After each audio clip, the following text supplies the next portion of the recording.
Assalamualaikum warahmatullahi wabarakatuh. Pemirsa semua, semoga selalu dalam keadaan sehat, semoga selalu dimudahkan segala urusannya. Apapun yang kita inginkan semoga dikabulkan oleh Allah Subhanahu wa taala. Allahumma shalli ala sayyidina Muhammad. Kelak semoga kita semua mendapatkan syafaatnya di hari akhir.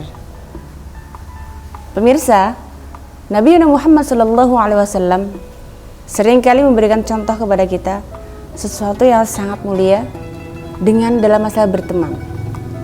Jadi ketika pertemanan itu tidak hanya dengan orang Islam saja, Nabi juga begitu akrab dengan selain agama Islam, dengan Yahudi.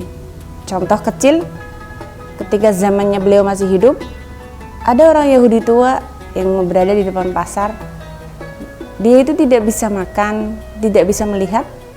Lalu Nabi dengan luar biasa, dengan penuh cinta, mengunyah roti Arab yang sangat keras, dikunyahkan sampai lembut, lalu disuapkan kepada orang Yahudi tersebut.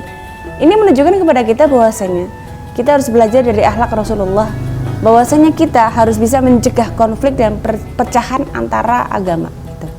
Jadi kita harus bisa toleransi. Jadi dengan adanya kita moderasi beragama, bukan berarti kita mengakui keyakinan mereka. Kita boleh sama dalam satu pikiran, boleh sama dalam satu kegiatan, boleh, yang penting kita keyakinan itu masing-masing berbeda gitu. Jadi Nabi sudah mengajarkan kepada kita bagaimana kita memperkokoh persatuan antar umat beragama gitu. Jadi tidak hanya umat Islam saja yang kita jadikan teman, tetapi juga selain dari umat Islam juga kita bisa berteman. Jalin pertemanan agar supaya negara kita ini aman sentosa. Juga menciptakan keharmonian gitu loh. Ketika kita berteman dengan seseorang yang bukan hanya orang Islam saja, maka kedamaian itu akan tercipta gitu. Nah, di sini juga tercipta adanya pengamalan Pancasila dengan benar gitu. Kita kan tahu semuanya itu. Jadi ada persatuan Indonesia, ada gotong royong dan lain sebagainya. Ini merupakan suatu contoh akhlak Nabi, bahwasanya ketika kita hidup di alam semesta ini harus mampu membaca situasi yang ada di sekitar kita.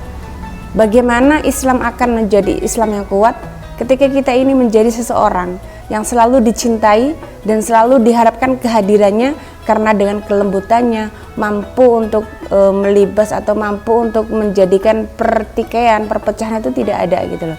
Jadi bisa mencegah konflik ini.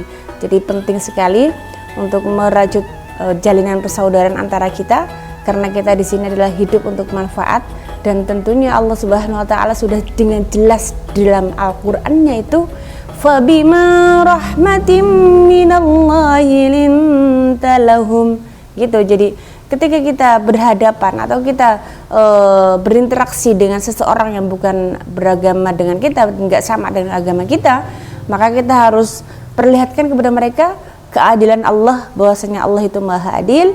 Allah itu menjadikan diri kita ini berpotensi untuk selalu menghidupkan atau mensyiarkan agama Islam. Bagaimana Islam itu diminati dan dicintai oleh mereka-mereka yang non-muslim, agar supaya Islam ini menjadi Islam yang rahmatan lil alamin, tidak membedakan satu sama lain.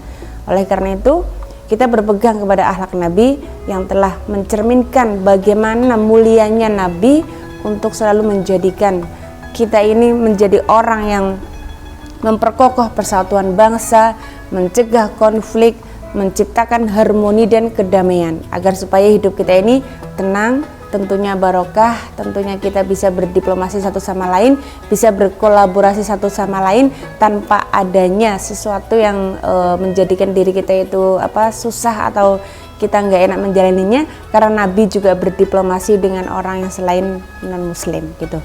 Jadi untuk teman-teman semua, untuk pemirsa semua, bagaimana kita menjaga akhlak kita agar supaya kita ini selalu diminati atau selalu dinanti-nantikan kehadiran kita, karena kita ini adalah seseorang yang selalu menjaga kerukunan dalam beragama. Oke, terima kasih, semoga bermanfaat. Wassalamualaikum warahmatullahi wabarakatuh.